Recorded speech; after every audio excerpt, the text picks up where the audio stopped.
Hello, this is me with an update video. And this video is going to be very informative because I have some family members visiting me soon, and I wanted to kind of tell them what things that they should bring.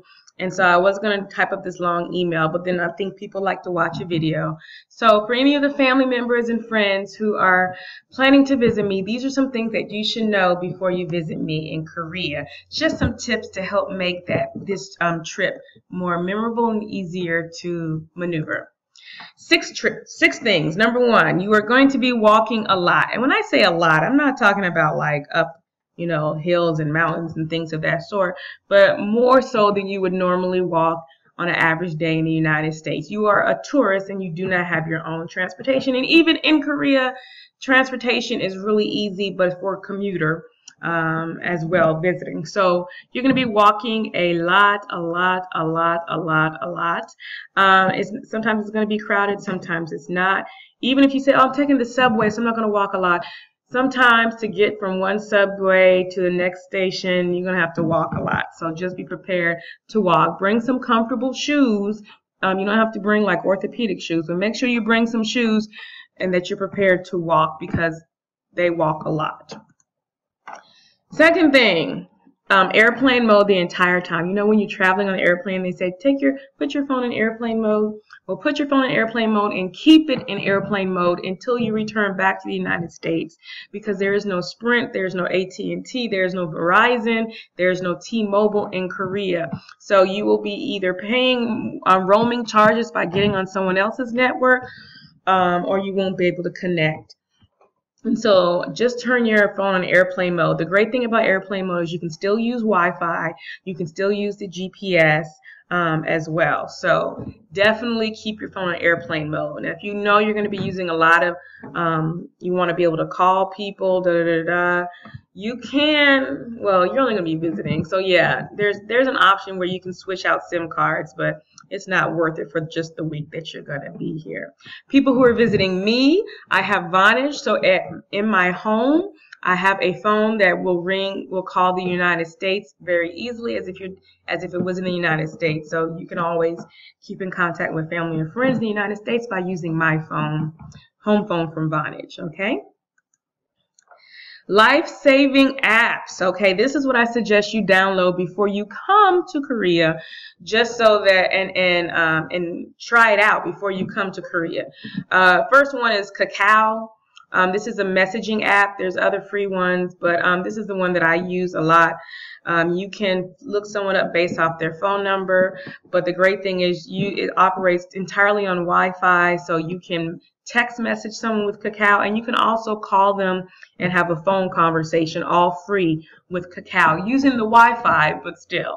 So I use Kakao, and I suggest if you're coming to visit me, you download and install Kakao and then add me on Kakao. And if you need help with that, just let me know and I will add you on it. So it's just the easiest thing to communicate. Next way is Subway.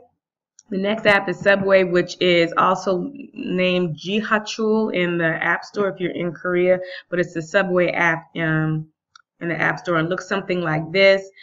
This is if you're going to be spending a lot of time in Seoul area and you need to get around using the map. You just put what station click on the station you want to go to and click on the station you're at, and it will give you a route, which gives you step by step. There's also Google Translate, which is good just if you need quick words. But I like also Google Maps for trying to get around. There's this other app called Neighbor, which is totally in Korean, so it's not going to really help you. Google Maps is not as robust as Neighbor, but it is in English, and they do give you very good details if you want to take the subway or the bus. So it tells you how to get from point A to point B. So I like that. So definitely download those, install them, open them up. In the Jihachul in the Subway app, you have to install like the database that they update kind of frequently, like at least once a month. Okay, next. Number 4, soft and comfortable beds are rare. Okay, so in my house, my bed is like this. And if you're a very special person, special family members, you will get to sleep in the bed, and I'll sleep on the couch, or I have a mat here. I have added a mattress topper, which makes it a little bit comfortable, but Korea is not known for its plush and comfortable beds. Just want to let you guys know about that. Okay. Also, FYI, if you're coming in the summer, it's hot, and not all the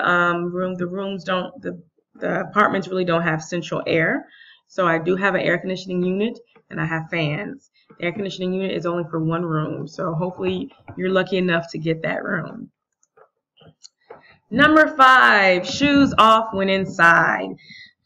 So it's kind of rude to enter a home and keep your shoes on, so definitely take your shoes off if you're not. And the same thing for certain restaurants, not all restaurants, but restaurants where these are the tables where you sit down, you have to take your shoes off.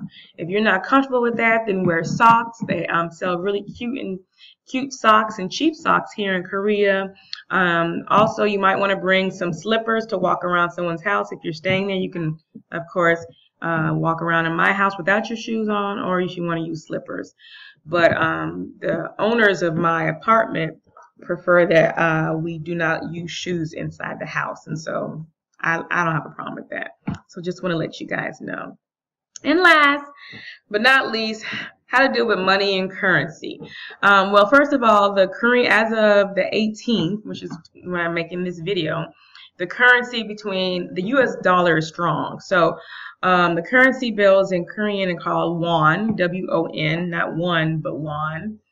Spelled like won, I won something, but it's like won. Anyway, so 1,000 won is approximately around $1, exactly 91 cents here. 5,000 won is around $4.53. 10,000 won is around $9.73.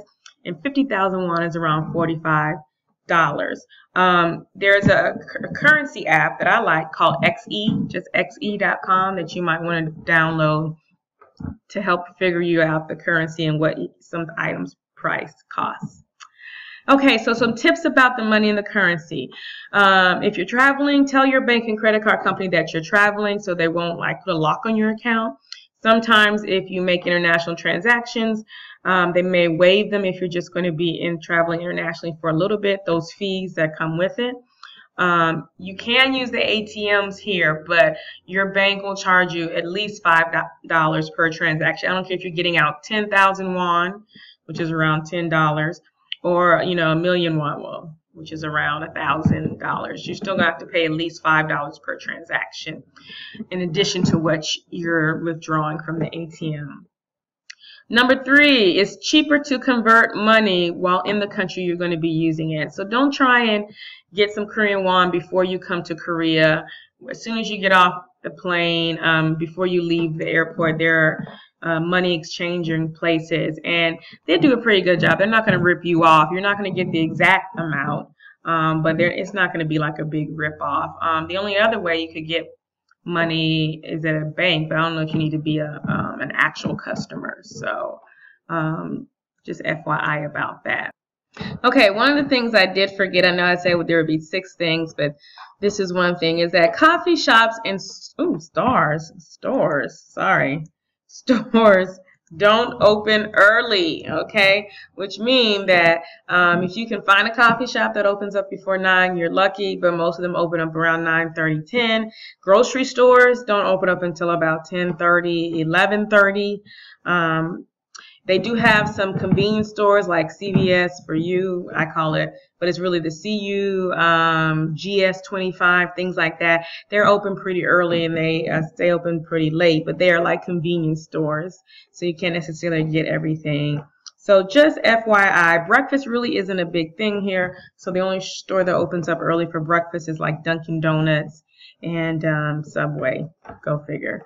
So anyway, if you have any other things that you want to know if you're going to come visit me, please include them. Let me know, comment on it or whatever, so that I can maybe add to this or maybe do a blog post for this. But for my family members that are coming to see me, I'm so excited for you guys, to see you guys. So I'll talk to you later. Bye-bye.